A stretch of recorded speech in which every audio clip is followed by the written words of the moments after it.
people? How's it going? My name is Nav. I'm your favorite brown boy and the host of your favorite podcast, Quarter Life Chit Chat. You know, spring is here. Birds are officially screaming again. The sun is being passive aggressive about waking me up at 6 a.m. every day. And I'm entering my Delulu bookworm era. Yes, I am that person now. I'm on that long aesthetic walks. I sniff the air like a perfume ad. And I read books with titles like Daisies for Innocence, while pretending that I live in a small town world where people wear cardigans year-round and solve murders for fun. That, in a nutshell, is my life currently. And today's episode is basically a chaotic book club one. You know, I've been reading a lot of unhinged, spring-themed books, some cozy, some classic, and one that felt like spiritually being adopted by a fucking pancake. That's right. I felt like I'm getting adopted by a pancake. So buckle up. We're talking flower shops, emotionally unstable forest animals, and enough baked goods to give you diabetes. And if you're not a reader, no worries. I'll make sure that I provide enough plot lines so you understand what's happening, and I'll sprinkle in the jokes to keep you entertained while you're scrolling on Instagram and pretending like you're paying attention. Just like you do during your Zoom calls. So without further ado, let's get this episode started, right? I've wanted to make this episode for many months, but I never found the right footing. You know, I never had an idea how to execute this episode. You know, at times I felt like, it's too niche for my audience. At times I felt like, how do I talk about and how much do I talk about the books? And I just couldn't find the right idea. So I thought, hey, let me do something experimental. But this time I made sure that the thing I'm experimenting with is, you know, how to make an episode and not my own sexuality. So, so I went down the rabbit hole of podcasts and I started looking up podcasts that talk about books or do book reviews or do book talks. And I started listening to like some episodes of these podcasts. And I realized, okay, I got some ideas how much I should talk about a book, how to go about it, the transitions and the flows. And I was like, you know what? I'm ready. I am ready to make this episode. And as you know from the past episodes, I've romanticized the heck out of spring, and I've also exposed myself of being an absolutely fucking unemployed bookworm. So I was like, hey, let's get this episode on the record. And because it's spring and I'm a massive basic bitch, obviously I've been reading spring-themed books. Shocker, I know. So I was like, hey, the books I'm going to talk about are the books that made me want to literally quit my job and make some fucking scones at 2 a.m. in the morning. Now, I know you're not going to understand that reference now, but just hang on. And the books I've chosen for the episode are ones that left a mark on me. You know, I've chosen a book that made me want to be a chef at 2 a.m. in the morning. I've chosen a book that made me want to quit my job and become a full-time, unemployed, unrecognized detective who solves murders. And a book that genuinely, honestly, just made me think of animals having massive amounts of mortgage and all the drama they must face in the forest. So without further ado, let's get into the 3 books I've chosen for the episode, shall we? Now, the first book I want to talk about is called Daisies for Innocence by Bailey Cattrall. The book is as cozy as the title, you know, Daisies for Innocence.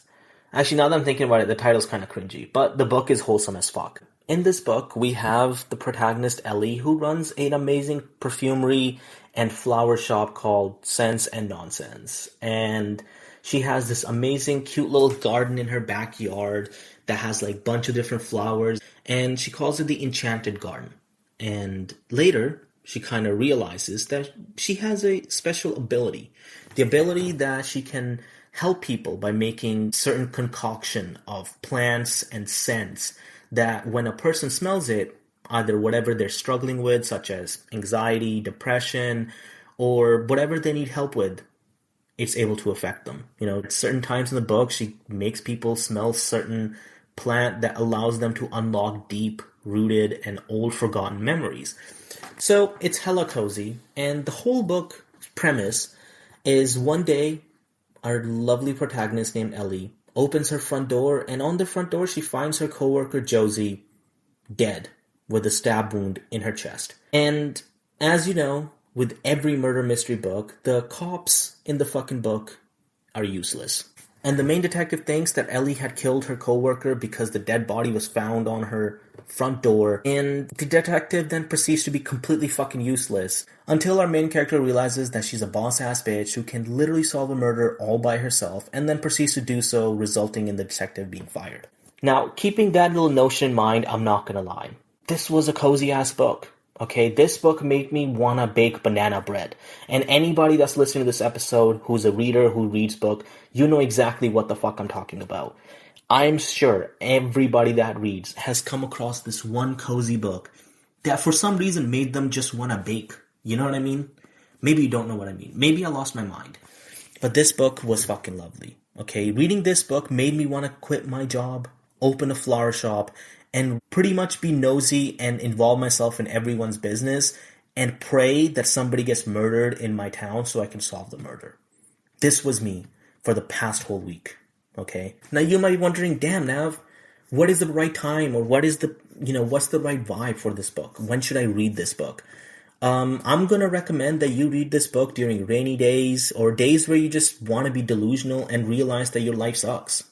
Or you just want to pretend that you're a garden witch who just has some magical abilities. For me, I started reading this book because, well, I wanted to pretend that I have magical abilities. And this book made me believe that I can be a garden witch. But moving on from this wholesome, cozy murder mystery, I want to talk about a classic book that, weirdly, I've only discovered in my mid-20s, but apparently every fucking person I've talked to has already read this in their childhood, and that book is called Wind in the Willows. Okay, it's written by Kenneth Grahame, and I don't know how to describe this book, but it's perfectly perfect about perfectly being spring, and it's all about friendship. In this book, we have this mole who lives underground, who one day ventures out to the world above ground, and he meets a rat, the rat that lives near the riverbank, and the mole and the rat become really good friends. And slowly, the mole falls in love with the world above ground. He's never seen it. He's like fascinated by all the houses and the animals that live in the forest, and he meets them. And the rat then introduces him to Mr. Toad in the book. And Mr. Toad is a really, really, really rich toad who has crippling addiction problem where if anything excites Mr. Toad, he just becomes obsessive. And throughout the book, every 10 fucking pages, Mr. Toad has a midlife crisis where he steals cars, has an accident, runs away from the police, breaks out of prison, and fights a bunch of otters who seize his home. It's actually sick as fuck. I just want to say, the book is hella cozy. Because never did I think I'll be reading books about a forest animal, or I guess a toad who has 3 mortgages and steals sports cars and fights otters. It was so cozy, man. It was so fucking funny as well. And the vibe that Toad has about just enjoying the world and finding amusement in the little things, and the vibe the rat has where he's found peace by living on the riverbank and just enjoying nature for what is, it's very cozy. And it's very exciting. And the perspective that each of the animals have in the book, it's a very refreshing take because it makes you appreciate nature as well. This book was absolutely perfect for me because if you don't know me that well, I'm dramatic as fuck and literally every animal in this book is hella dramatic. Please tell me, why did the otters seize Mr. Toad's home and then guarded the home with AK-47s? I don't know. Why was that a thing? Why is it that the mole and the rat ran through the forest in the winter thinking they're being chased by a predator, and you have this sense of fear because you can feel the fear that the animals are feeling right now, only to realize they were just bunnies who were wondering why the fuck are a rat and a mole in our territory. The best part of the book, I'm telling you, is by far Mr. Toad having midlife crisis every 10 pages, because when I was reading it, I was like, you know what, same king. I could relate to Mr. Toad. I mean, who hasn't had midlife crisis here? You know, I'm only 26, but I have had 10 midlife crises in the past week. Shit was crazy. Not only that, it was also very refreshing and also painful to read because the book just reminded me that even forest fucking critters have a better and more engaging social life than me. And honestly, I wasn't ready to feel attacked like that, but hey, here we are, you know? And as with every book, there's a perfect time and a perfect vibe to read this book. So I think, and if you haven't, genuinely, go read Wind in the Willows. I'm telling you, it is very funny, very wholesome, and very exciting, and it's very refreshing. Because I feel like a lot of books nowadays are very similar to each other, and this is a very nice take. And it's genuinely a classic. And this book is perfect for my folks that, want to feel that cozy cottage vibe in the winter and pretend that they're, elegant royal Victorian frog. Now, this last book I want to talk about, it had a trope that I just wasn't a big fan of. And that trope is a father, a single father, I should say, who falls in love with his nanny. And honestly, I thought, kind of cringe. I am too old in my 20s to be reading single dads fall in love with nannies. But I'm not gonna lie, this book, bro, man, it was just so romantic and cheesy. And this book is none other than the newest release in the whole Harbor Dream series. And the book is called The Strawberry Patch Pancake House. Okay, listen. With a title like Strawberry Patch Pancake House, you're fucking telling me this book is not going to be A, spring-loaded, B, wholesome, 3, romantic, 4, exciting? Come on. And 5, throughout the whole book, I was hungry as fuck. Okay, the whole book, I wanted food in my mouth, among other things. Sorry, take that back. In the book, we have the main character named Archer. He's a fucking Michelin star chef from Paris who finds out that he has a 5-year daughter that he's just never met, and the mom, unfortunately, just passed away. So he moves to this small town called Dream Harbor, and he decides to work at the diner in the town. Unfortunately, because he's a Michelin star chef, he fucking hates all the food that everybody cooks, and he takes over and he changes the menu. People absolutely hate him because everybody's particular about what they eat. But more importantly, people hate the main character because he takes the fucking pancakes off the menu, and people in the town, basically, they riot. They're like, we want our pancakes. So he was like, okay, bet, I'll get the pancakes back. But he can never get the pancake recipe right. And through the whole time, his 5-year daughter that's never met him is like shy, scared. And they begin to cohabit, and he gets a nanny to take care of the daughter. But lo and behold, slowly, over time, the daughter's heart starts to melt. The nanny becomes a motherly figure, and Archer begins to fall in love with the nanny. And bro, this was just such a wholesome, romantic book. I'm gonna be honest, I felt so fucking lonely. I felt so lonely, and I felt hungry because every fucking chapter, we have Archer who's making a new goddamn dish. Every chapter. It's crazy.